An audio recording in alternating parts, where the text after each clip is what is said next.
मोहोळ आणि मैंदर्गी गावातल्या उमेदवारांना निवडणुकीपूर्वी धक्का देण्यात आला असून न्यायालयाकडून एक मोठा निर्णय या निवडणुकांच्या पार्श्वभूमीवर घेण्यात आलेला आहे।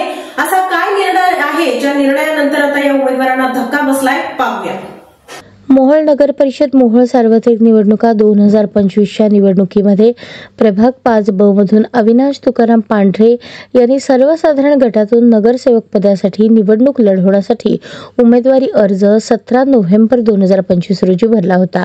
सदर अर्जाची छाननी 18 नोव्हेंबर रोजी ठेवण्यात आली होती। सदर अर्जाच्या छाननी वेळेस निवडणूक अधिकाऱ्यांच्या असे लक्षात आले की जे शपथपत्र पांढरे यांनी दाखल केले होते त्या शपथपत्रातील काही रकाने रिकामे ठेवले तर काही रकान्यांमध्ये निरंक असे शब्द वापरण्यात आले होते।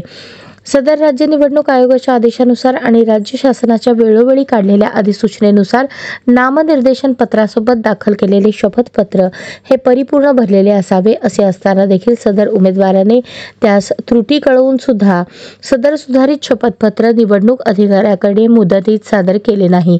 त्यामुळे अविनाश पांढरे यांचे नामनिर्देशन पत्र 18 नोव्हेंबर 2025 रोजी नामंजूर करण्यात आले होते।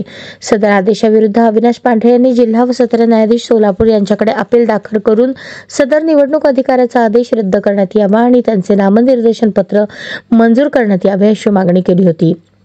अपीलास निवडणूक निर्णय अधिकाऱ्यांच्या वतीने जिल्हा सरकारी वकील ॲडव्होकेट प्रदीपसिंग राजपूत यांनी तीव्र हरकत घेऊन शासनाच्या वतीने म्हणणे सादर केले आणि युक्तिवाद केला की सदर निवडणूक लढवणाऱ्या उमेदवाराने शपथपत्रातील संपूर्ण मजकूर आणि संपूर्ण रकाने भरणे कायद्याने आवश्यक असून त्या संदर्भात भारतीय निवडणूक आयोग आणि राज्य निवडणूक आयोग, महाराष्ट्र महानगरपालिका निवडणूक नियम 1966 च्या कलम 13 प्रमाणे छाननी करताना निवडणूक निर्णय अधिकारी उमेदवाराचे नामनिर्देशन पत्र नामंजूर करू शकतो। सदरचे नामनिर्देशन पत्र नामंजूर करण्यासाठी आवश्यक अशी जी कारणे आहेत त्यामध्ये उमेदवाराचे शपथपत्र हे परिपूर्णरित्या भरणे गरजेचे आणि आवश्यक आहे।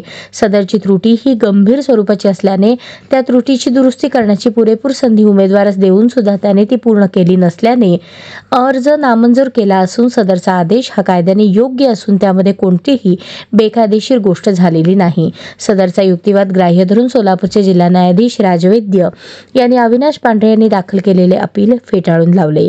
यात अविनाश पांढरे यांच्या वतीने ॲडव्होकेट NK शिंदे यांनी काम पाहिले तर सरकार पक्षाच्या वतीने ॲडव्होकेट प्रदीपसिंग राजपूत यांनी काम पाहिले।